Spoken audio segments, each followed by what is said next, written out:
All right, so I'm currently sitting inside of a 2017 Honda Pilot EXL with Honda Sensing, and I'm going to walk you through some things. The first thing I want to talk about is your key fob.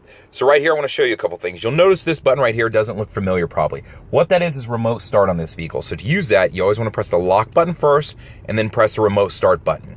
After a couple seconds, it'll crank up the car. The car will run for 20 minutes, so be aware of that before it'll turn itself off in case you accidentally, turn it on, or if you turn it on and forgot about it kind of thing. If you turn it on and realize you're not going to be leaving, things you can do. Press the unlock button and then press the remote start button. That will actually turn the car off, so just be aware of that. This is an EXL model, so it does come with a powered tailgate, so that's what that button is right there. Just make sure it's unlocked first before you pop it open, and then you do have the alarm button if you need to sound it off. On the back, you'll notice there is a switch right there. I can slide that and slide this metal piece out. That actually has a key on the vehicle, so if the battery died, you could use that to get in the car. This plastic piece is the piece that would need to be inside of the car for it to start, so that's where the chip is. In case you're valeting your car, keep all your keys on your key ring, and then of course hand the plastic piece to the valet guy. So now let's jump over to the parts of the car. So let's start you off over here. Windows, you've got auto up-down windows, and then your regular back ones, and then your power windows and locks, right? Down here, you'll notice that's your controls for your gas tank and your trunk release. And then a little to the right, you can see that there's the hood release also. So jumping up onto the dash, I'm going to show you a couple buttons. So these are going to be some of your Honda Sensing stuff. I'm going to press that one. That's your road departure mitigation system, so now I've turned it on. What that means is if I start to veer off the side of the road on the shoulder, it'll start beeping at me and give the wheel a little shake to let me know. The one with the car looking like it's going to hit another car right here, what that is your collision mitigated braking system. Meaning, if I am looking like I'm going to rear in a car and I'm not paying attention, and I don't hit my brakes, first my car will sound off and alert me, second will actually start to brake the car for me. Above that, you're going to see a button with a car with squiggly lines on it. That's vehicle stability assist. So that works along with your traction control. So in the event that you go into a skid and you lose traction on one tire, it'll transfer power over to the other tire to help correct that skid. This is always on. You would have to press that and hold it for about 3-4 seconds to turn it off. Only time you'd want to turn this off is if you were stuck in the mud and wanted to spin your tires. Moving up. All right, so right here is going to be your mirror controls. You can see left and right, and then I can move it around to affect anything I need. Right here is the econ button. A lot of questions about this button. You can turn this button on and off whenever you want. Whenever you turn it on, you are going to see a green leaf come on up here in the dash. You can see that green leaf right there. So what this does is it improves the gas mileage of the car by doing a couple things. It's going to shut down the electrical systems in the front end of the car, affecting things like the accelerators. It's not going to go quite as fast, and your AC unit is going to be a little bit dampened, so be aware of that. You could turn it on and off, use it whenever you want, and improve the gas mileage of the car, though, so nice feature. All right, moving up onto the steering wheel. I'm gonna start you on your left side. So the first thing you're gonna see right here is the plus and minus controls. That's your volume controls on this vehicle, so just be aware of that. That's why you can see how it works. It's working just fine. The left and right is going to jump between your favorite stations. So this way I can jump between my favorite stations, whether it be satellite radio, the stereo. If I was listening to an MP3 or anything like that, or I had like a USB drive plugged in, I could jump to the next track, that sort of thing. This button up top, so this is going to jump, it's like a quick release. So it's going to jump between your audio and it's going to jump between your Bluetooth. So whenever you hit it, you'll see it's going to toggle between those two. So that's what it's designed to do, just so you can quickly jump over without having to mess with a lot of things. This button down here is going to pull up, depending on what screen you have open, it's going to give you the options for that particular screen. So I have the audio pulled up right now for Sirius. You can see when I hit that, it pulls up and gives me a couple options to kind of scroll through. So this will just give me more opportunities to use the steering wheel instead of having to reach over and look at the touch screen. Down here are my Bluetooth controls. So to answer a phone call, to hang up or go back from the screen, that's what that is. And then using voice command. So the voice command button I really like. You can press it and hold until you hear Siri, and then ask Siri to do things for you if you have an iPhone. So it's just kind of a nice feature, or if you're using it, you can use it for a lot of different other functions, which you can find in your manual. Jumping over to the right side of the steering wheel, so I'm gonna start you up top. The main button right here. So this is gonna essentially arm some of your features as far as Honda Sensing. So when I turn this on, you're gonna see ACC and LKS come up there, so you see it flashing at me. LKS is lane keep assist, and ACC is adaptive cruise control. So over here on the steering wheel, this is lane keep assist. When I turn this on, you're gonna see some dotted lines come on up there. What that is it's using a camera up here in the mirror, if you can see up there in this box, to read the lines on the road. This works from 45 miles an hour to 90 miles an hour, and it doesn't work if your windshield wipers are on, so it's just a safety feature built in. When it's reading the road, those dotted lines will fill in solid. What this means is when I'm driving down the road, if I start to come over on the left side of my lane, it'll naturally just correct and pull me back over. Same thing on the right.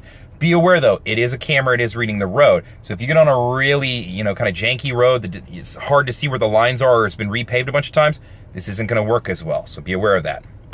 Adaptive cruise control. So once I get up to the speed that I want to be at, I would press set. From there, I can set the distance that it will hold between me and the car in front of me, regardless of speed. So when I press this, you'll see it's going to be 4 different options. You can see furthest to closest. Now, the smallest the box means the less space it's going to create between me and the car in front of me. So that way, if I'm going 65 and I have this set to that and it'll show up there, and the car in front of me slows down to 55, my car's gonna keep that amount of space and slow down until that person gets out of my way or I get out from behind them. So just be aware that that's how this works. This technology uses radar, which is in the front grille, to detect the car in front of you, so it's bouncing off metal. So this one's gonna work a little bit better than the camera that's reading the road. So just things to keep in mind. Down here. So you're going to see a couple buttons right here. This actually toggles through some menus that you're going to see down below in the center. So you can see my oil life. I can get tire pressure per each wheel. I can get a compass. I can get, my tripometer information, things like that. So that's what's going on here. So this is what allows you, and if you wanted to reset your trips, you got them right there. Over here on the side, I'm going to reach to, you can see I do have auto on-off lights that if I want to turn on, all I got to do is set the hash to match auto. And these are my fog lights down here. You'll see that there's a button out here on the tip. So what that is anytime I fire on my right blinker, it's gonna turn a camera on over here. The red line is the end of my car, orange is a car length from red, and then orange is a second car length. So that's what you're seeing. And you can turn these on and off if you like them or don't like them. I don't have to turn the blinker on to do that. That button that was right there, I can press that and turn this on whenever I want. So that way if I'm driving down the highway and I heard a motorcycle and I couldn't figure out where he went, I could check to see, oh, he's sitting over my blind spot without having to look away from the road and over my shoulder. So this is gonna work on your right side. That's what this is designed for, is to help you out with the blind spot. Now that we're onto the touchscreen, let's walk you through a couple things here. So I'm gonna press the home button. From here, this is kind of like the home button on your phone. So then you're gonna see all your apps lined out. So I'm gonna start you off on audio just because that's most commonly used. Source button right here will give me all my options. So I've got FM, I've got AM, I've got Sirius XM for 90 days, and then afterwards it's up to you if you want to continue. Anything I can plug into a USB, whether it be an iPod, an iPad, whether it be just a USB drive with music on it.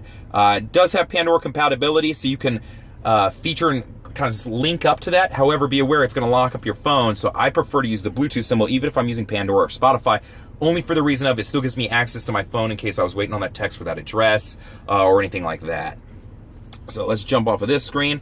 My information screen, this is going to allow me to get to like tripometer information if I want that here versus over by the steering wheel. The other option that it allows me to get to is if I wanted to put a screensaver up on here, so clock wallpaper, all I would have to do is get a JPEG, put it on a USB drive, and I could load it up through the USBs right there. It's super simple to do, nothing to it. If you have questions about it, you can always reach out to me. Honda Link is going to give you like maintenance reminders. It'll pull up your VIN, things like that right now. In the future, you're going to have abilities to be able to, find your car if you can't locate it, or send the location of your car to friends in case they need to go to your car to get a jacket, or be able to start it remotely. So that's where this is going. Smartphone connection. So if you plug into the USB down here, see the one with the phone on it? What that allows you to do is pull your maps, navigation, your messaging, your music, all up onto this touchscreen. So it kind of makes navigation essentially obsolete because your phone is forever updating. So that's why I like it. And it's something that a lot of people are familiar with, whether it be Google Maps or Waze if you're using an Android-based phone, or right now just Apple Maps if you're on an Apple phone. I think Waze is on the works for that one. Settings. So I want to touch this because I want to show you a couple things. Vehicle settings right here. I want to show you this only because if you bought the car from me, I probably walked you through this and explained through a personalized settings worksheet, your door setup, your lighting setup, things like that. If you want to change, hey, right now the default settings at 10 miles an hour, it will lock the doors of the car. So you've got some options there. If you want to affect the unlocking of the car, when I open my driver's side door currently, it'll unlock the remaining doors. I've got some options there. So all this stuff is in there. So just be aware of that. And that was where that was, is settings and then vehicle. If I needed to add a phone to this car, really quickly how you do that, Bluetooth. Then I'm going to go to Bluetooth device list. From there, add a Bluetooth device, select that. It's going to ask you to please turn your Bluetooth on your phone and set it to discoverable depending on what kind of phone you have. You'd hit continue and then it'll prompt you through. So that's how you connect up a phone. So that's a quick rundown of kind of the touchscreen.